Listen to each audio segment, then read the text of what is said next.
everyone, and welcome to Pop Culture Sprout, our fun weekly movie and streaming news show. Let's talk big news, Jace.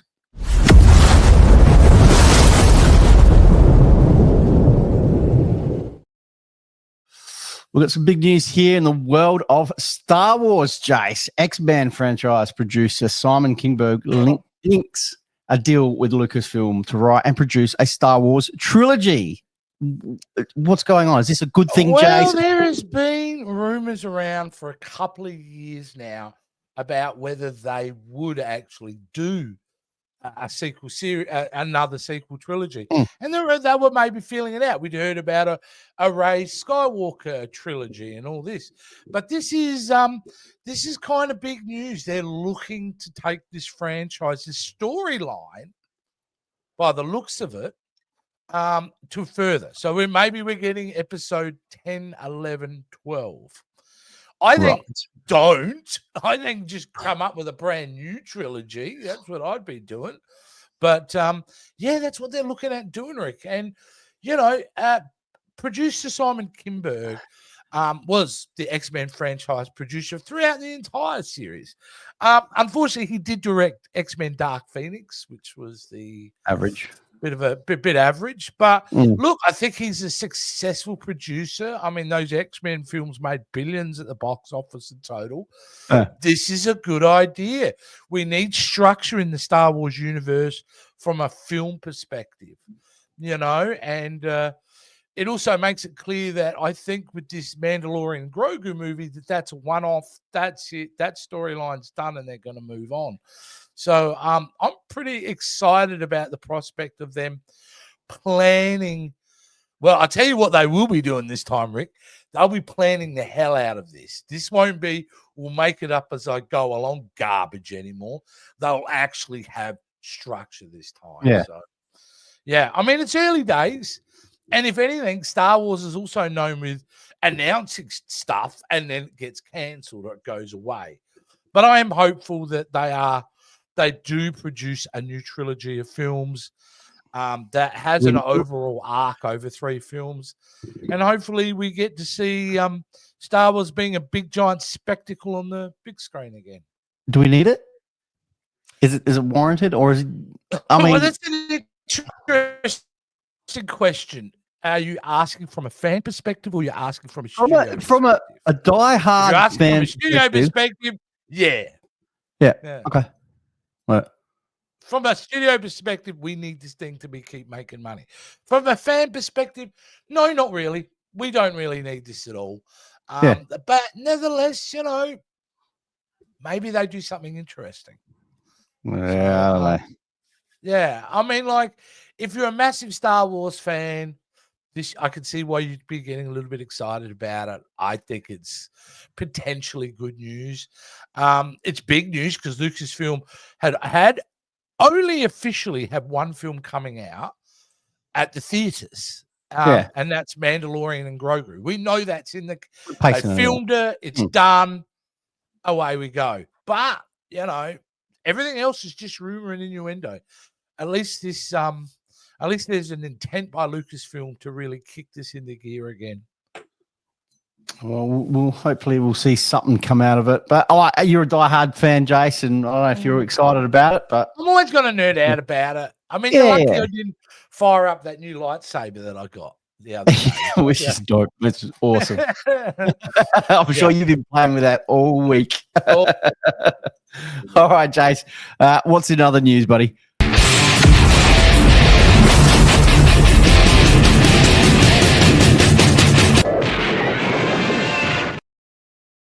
Well, this is exciting. Ryan Reynolds writing a movie for Hugh Jackman and Sean Levy, and it's not Marvel. This is exciting because anything these three touch is just gold.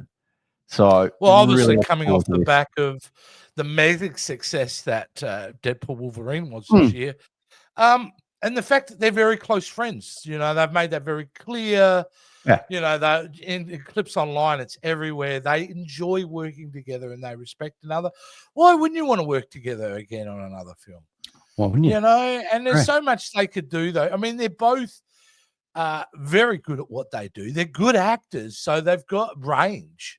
So you can pop them into, the door's wide open for these guys and what they want to do. But it's pretty great, don't you think, that the team will continue on?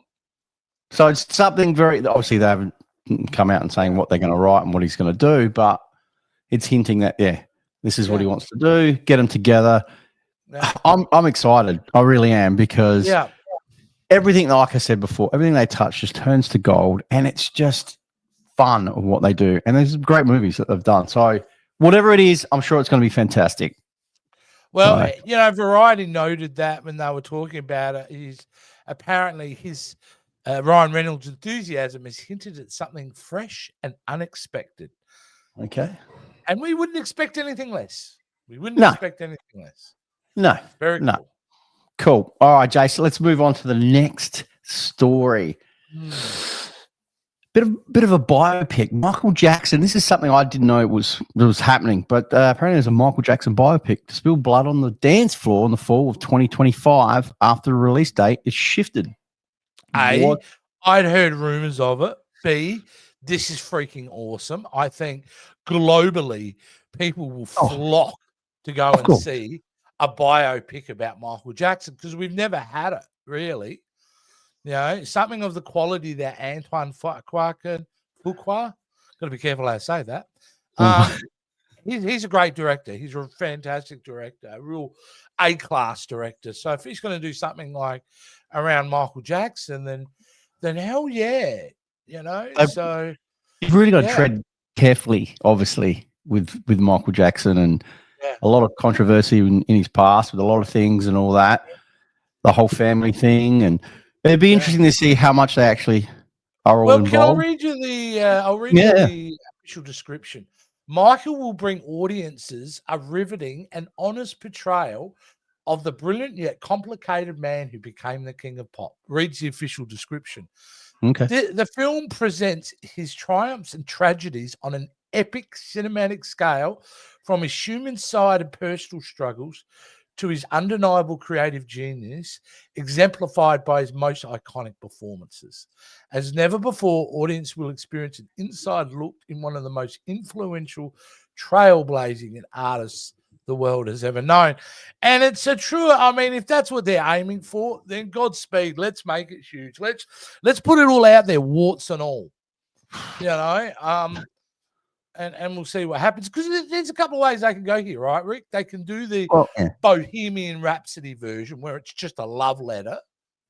Or you can do something like Walk the Line, where it's a real dramatic, warts and all biography picture. So, interesting. Look, there's some big fans out there of Michael Jackson still. So, like you said, globally, this will be hopefully a success. You'd want to hope. Well, you've got Jafar Jackson plays Michael. You've got Nia Long, who's a great actress. Coleman Domingo's hot at the moment. Miles Teller's in it. Miles Teller, isn't it? Yeah. Interesting. Okay. So, and apparently it uses 30 songs. The production cooperates with the Jackson estate, meaning they'll be able to use his music with 30 songs from Jackson's catalog featured in the film. Holy shit, people will just go to hear the songs again. 30 songs. That's a lot of songs for a movie. It's Michael Jackson, mate. How long is the movie going to be? Are we looking at from when he was 5 in 1970 or so? When he was, it's got to be at least 2.5 hours, maybe 3 hours. Surely, you probably think so, with something like that, because he's had such a transformative career. Not just musically, but physically, the dude changed. And then you get into the 90s with all those controversies and allegations. So it's definitely going to be a really interesting film if they get it right. Interesting to see who have their blessing to be part of the movie as well, I guess. So, well, the family's given it the go-ahead. So if they're getting the support from the Jackson family, they're down. Yeah. Which explains why the only reason this film gets made is for and also having the quality director of Antoine doing the film. What's he done? What other movies has he done? Training Day is probably most known for. Oh, okay. Equalizer films. There you go. He's done a bunch of great films. So he's a fantastic director. And yeah. Like, I think this is going to be huge. I predict that right now, Rick, this thing is $1 billion film. Really? Yep. Okay. 100%. 100%. Every man and his dog is going to go and see this. Yeah, true. It covers every range of people. It will. Absolutely. So it'll be huge. Sure. There you go. Is it going to be as huge as our next story, Jace? Well, it depends if you're into it or not. Well, that's Star Trek. Jerry Ryan turned down a 7 of 9 spin-off after Picard. What a shame. What is... Why? Why is she turning this down, Jace? That's a great question, Rick. Okay, so this is based off Picard season 3, where she was like you just said, prominent character in that particular season. She's been around since Voyager days, when we first found 7 of 9. And the big thing was at the end of that series, spoiler alert, everybody, there's a new Enterprise and a new crew, which she was the captain of. Okay. So they were setting up what is known in the fandom as the Star Trek Legacy show, where they kind of take the end of the Next Generation and kind of move it into its new phase. And it sounded great, everyone to be on board, but there was a big problem. Paramount wasn't down for the idea. Of course. They let the showrunner who made Picard season 3, well, he got stolen by Marvel and is now making the new Vision series. So, the idea was, okay, well, let's take the Star Trek Legacy, which everybody wants, and go forward. But they didn't. But they did offer her a role, apparently. In what? So basically, that she'd been pitched a different spin-off series. So she was pitched a show. They wanted to do a show with her, but they didn't want to use any of the cast or anything from Picard season 3. They wanted to take it in a new direction. And Jerry Ryan, who you've got to respect for this, because she's turning down millions of dollars, has gone, no, the integrity of the story we told in season 3, it makes zero sense for me then to go off and do something completely different that isn't in line with that storytelling. Okay, fair enough. Like, I think that's magnificent. I think that's great, because she knows the Star Trek fans, which, believe it or not, Rick, there are millions and millions of them.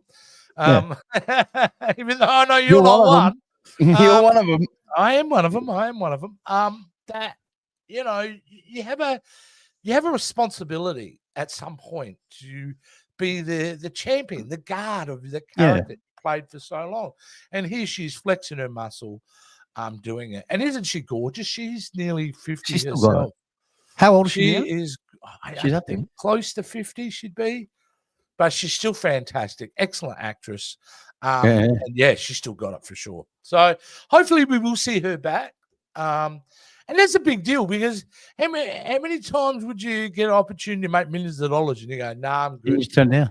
Yeah. It's a big, mate, that's some balls doing that. That's huge. Good on her for doing it. I think it's great. And I think what she will be, A, she's fine for money. B, she is so well loved in the fandom. And you got to realize a lot of this Star Trek, not Star Wars as much, because they just have their big events once a year. Yeah. Star Trek has a whole subculture of Star Trek conventions, dude. In America, every 2 weeks, there's a Star Trek convention somewhere in America going on. And so it's huge. And these guys are a big part of that. And they go to all these. They make good money for the weekend, Just making an appearance. But that means they're very connected to their fans as well. They're very connected. And therefore, I think they feel like they have more responsibility in how these characters are used. So do you think the studios are going to listen and go, okay?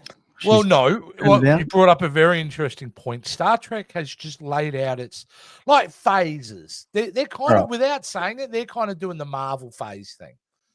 So we had Discovery and we've had like Lower Decks, which is ending and all that. And that was like phase 1 of the new Star Trek.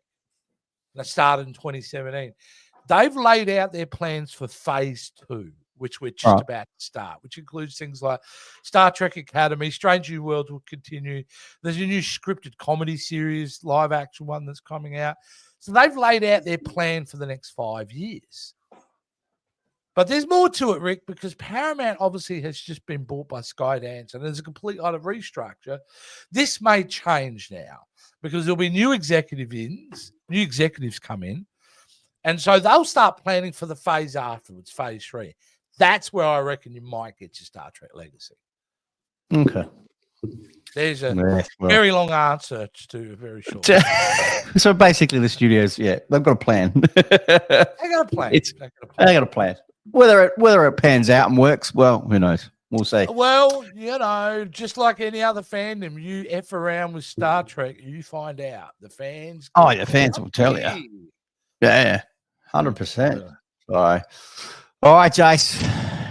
Before we get into Train Wreck of the Week, I just want to remind everyone if they can hit that like and subscribe button for us, and also hit that notification bell so you don't miss out on any of our videos when they are uploaded. And also, guys, you can hear us on audio podcast on Spotify, Apple, Amazon, and where all good podcasts are found. All right, Jace, let's get into the Train Wreck of the Week.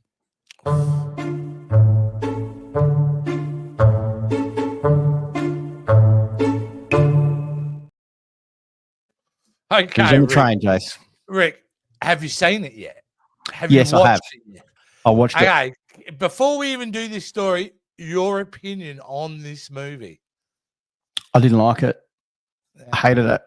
I'm not even the game. I don't know nothing about the game whatsoever, but I absolutely hated it. The chemistry between the group, it did not work for me. I haven't seen it yet, to be honest with you. I played the first 2 games, so I know about the game universe a little bit. But, nothing interests me. And it was – you weren't alone in your thoughts, Rick, put it that way. It bombed at the box office. It was a disaster. And the Lionsgate CEO on Borderlands has basically said everything that could go wrong did go wrong. So what's he saying? What went wrong? Well, basically, it's a genuine bomb, as they say. It grossed just $33 million on a $150 million budget, $120 million budget. So it made wow. On Borderlands, nearly everything that could go wrong did go wrong. It sat on the shelf for too long during the pandemic, and reshoots and rising interest rates took it outside of the safety zone and our usual strict financial models. So basically this thing ballooned out because it sat around on the shelf for a while, which I wasn't aware of. So they actually made this film a few years ago in the pandemic, and it sat on the shelves and it hasn't come out. Maybe in 2021 or 2022 when it was initially due to be released, maybe it would have fared better back then. I don't know, but the thing is, without all that financial difficulty, it doesn't change the fact that clearly people thought it was a shit film, Rick. It was. Yeah. I like I said, I've never played the game. I didn't know, but you've got Kevin Hart in there, who's just I'm over Kevin Hart. Movies. Everybody is throwing him in there. Yeah. Just the acting was terrible. Some of the CGI was not great in some spots. And it just felt like, to me, a very B-grade version of Guardians of the Galaxy. Yeah, which I've heard that comment before too. So, hey, it's a disaster. Wasn't the only disaster Lionsgate this year. They've had a few of them, including that disaster movie remake of The Crow, which came and went in like 3 days. So, I haven't seen it. Yeah. Like, I didn't even think why they thought this was source material to make such an expensive movie.